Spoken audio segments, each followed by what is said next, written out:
எல்லாருக்கும் வணக்கம். இன்னைக்கு நாம கார்பன் உலகத்துக்குள்ள ஒரு பயணம் போக போறோம். அதாவது உலகத்திலேயே மிக கடினமான வைரத்திலிருந்து நாம தினமும் துணி துவைக்கிற சோப்பு வரைக்கும் எல்லாத்துக்கும் பின்னாலே இருக்கிற கெமிஸ்ட்ரிய சிம்பிளா புரிஞ்சுக்க போறோம். நீங்க எப்போவாவது யோசிச்சிருக்கீங்களா? ஒன்னு வைரம், இன்னொன்னு பென்சில்ல இருக்கிற கிராஃபைட். ரெண்டுமே கார்பன் தான். ஆனா ஒன்னு அவ்ளோ கடினம், இன்னொன்னு இவ்ளோ மென்மை. எப்படி? ஒரே மூலப்பொருள், ஆனா அதோட அணு அமைப்பு மாறும்போது அதோட குணமே தலகீழா மாறிடும். இதுக்கான விடையதான் நாம இப்போ தேடப் போறோம். கார்பன் எப்படி இவ்ளோ வித்தியாசமான பொருட்களை உருவாக்குதுன்னு புரிஞ்சுக்க நாம முதல்ல அதோட அணு அமைப்புக்குள்ள போகணும். அங்கதான் எல்லா ரகசியமும் இருக்கு. இந்த 4ங்கிற நம்பர் தான் கார்பனோட சூப்பர் பவர். கார்பன் அணுவோட கடைசி வட்டப்பாதையில 4 எலக்ட்ரான்கள் இருக்கு. இதனால அது மத்த அணுக்களோட 4 வலுவான பிணைப்புகளை உருவாக்க முடியும். இதுக்கு பேர் தான் டெட்ராவேலன்சி. இந்த ஒரு திறன் தான் கார்பனை இவ்ளோ ஸ்பெஷலா மாத்துது. சரி, ஒரு அணு நிலைத்தன்மையா இருக்கணும்னா அதோட கடைசி வட்டப்பாதை முழுமையா இருக்கணும். ஆனா கார்பனுக்கு 4 எலக்ட்ரானை இழக்கவோ இல்ல வாங்கவோ ரொம்ப அதிகமான சக்தி தேவைப்படும்.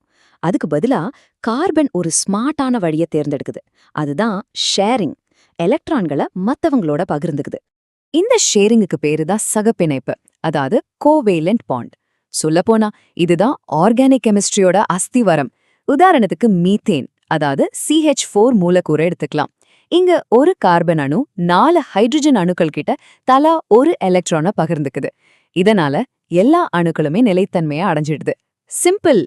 ஓகே, இப்போ இந்த சகப்பிணைப்பை வச்சுக்கிட்டு கார்பன் எப்படி 2 நேரெதிர் குணமுள்ள பொருட்களை உருவாக்குதுன்னு பார்க்கலாமா? இதுக்கு அலோட்ரோபி, அதாவது புறவேற்றுமை வடிவம்னு பேரு. இங்கதான் முக்கியமான ட்விஸ்ட் இருக்கு. வைரத்துல ஒவ்வொரு கார்பன் அணுவும் தனக்கு பக்கத்துல இருக்கிற 4 கார்பன் அணுக்களோட சேர்ந்து ஒரு முப்பரிமாண நெட்வொர்க் மாதிரி ரொம்ப வலுவா பிணைக்கப்பட்டிருக்கு.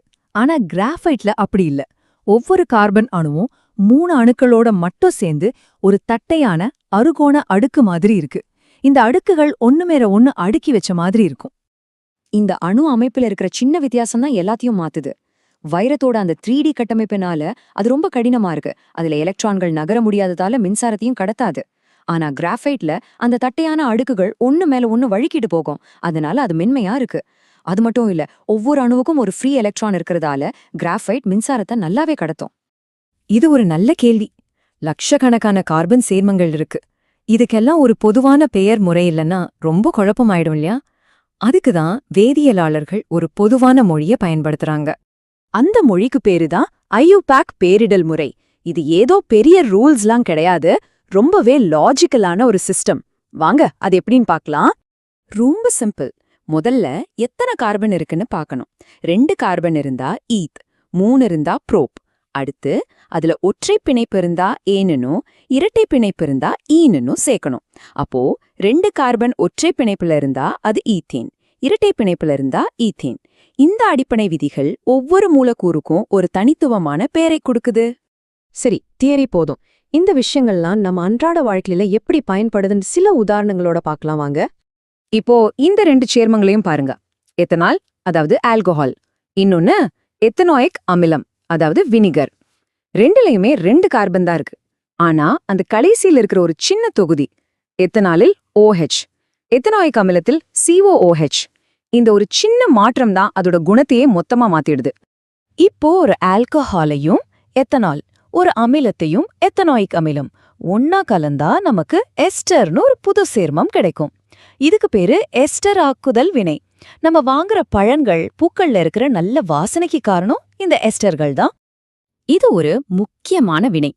எத்தனால் கூட பொட்டாசியம் பரமாங்கனேட் மாதிரி ஒரு சக்தி வாய்ந்த ஆக்சிஜனேட்டரிய சேர்த்தா அது எத்தனாயிக் ஆசிடா, அதாவது வினிகரா மாறிடும். சிம்பிளா சொன்னா ஒரு ஆல்கஹால் ஒரு அமிலமா மாறுது. இப்போ நம்ம எல்லாரும் தினமும் சந்திக்கிற ஒரு கெமிஸ்ட்ரி புதிர பத்தி பேசலாம். சோப்பு எப்படி அழுக்க போக்குது, முக்கியமா கடின நீர்ல அது ஏன் சரியா வேலை செய்யறதில்ல? இந்த கேள்விக்கான பதில் சோப்புக்கும் அந்த தண்ணியில இருக்கிற சில அயனிகளுக்கும் நடக்கிற ஒரு கெமிக்கல் ரியாக்ஷன்ல தான் இருக்கு. கடின நீர்னா ஒன்னும் இல்ல, கால்சியம் மெக்னீசியம் அயனிகள் அதிகமா இருக்கிற தண்ணி தான். சோப்பு மூலக்கூறுகள் இந்த கால்சியம் மெக்னீசியம் அயனிகளோட வினை புரிஞ்சு தண்ணியில கரையாத ஒரு பொருளை உருவாக்குது. அது பேர் தான் கசடு, அதாவது ஸ்கம். இந்த கசடு உருவாகிறதுனால சோப்போட சுத்தம் செய்யற சக்தி வீணாகிடுது. அதனால தான் நொர வராம போகுது. இந்த பிரச்சனைக்கு தீர்வுதான் டிட்டர்ஜென்ட். டிட்டர்ஜென்ட்களும் கடின நீர்ல இருக்கிற அயனிகளோட வினைபுரியும். ஆனா அதுங்க கசட உருவாக்காது. அதுக்கு பதிலா தண்ணியில கரையிற ஒரு பொருளைத்தான் உருவாக்கும். அதனால டிட்டர்ஜென்ட் கடின நீர்லயும் சூப்பரா வேலை செய்யும். சரி, சோப் ஆகட்டும், டிட்டர்ஜென்ட் ஆகட்டும், அது எப்படி என்ன அழுக்க நீக்குது? அதுக்கு காரணம் மைசெல் அப்படிங்கிற ஒரு அற்புதமான அமைப்பு தான். ஒவ்வொரு சோப்பு மூலக்கூறுக்கும் 2 பாகம் இருக்கு. ஒன்னு தண்ணிய விரும்புற தலைப்பகுதி, இன்னொன்னு தண்ணிய வெறுக்கிற வால் பகுதி. என்ன அழுக்க பார்த்ததும் இந்த வால் பகுதிகளெல்லாம் ஓடிப்போய் அதை சுத்தி ஒட்டிக்கும். தலைப்பகுதிகளெல்லாம் வெளியில தண்ணிய பார்த்த மாதிரி நின்னுக்கும். இப்படி ஒரு பந்து மாதிரி ஒரு அமைப்பு உருவாகும். அதுதான் மைசெல். இப்போ நாம தண்ணி ஊத்தும் போது அந்த தலைப்பகுதிகள் தண்ணியோட சேர்ந்து உள்ள இருக்கிற அழுக்கோட மொத்தமா அடிச்சிட்டு போயிடும். இந்த மேற்கோள் சொல்ற மாதிரி கார்பனோட இந்த அபாரமான பிணைப்புத்திறன் இல்லாம கரிம வேதியியல்னு ஒன்னே இருந்திருக்காது. நாம பாக்குற உயிர் வடிவங்கள் எதுவுமே இருந்திருக்காது.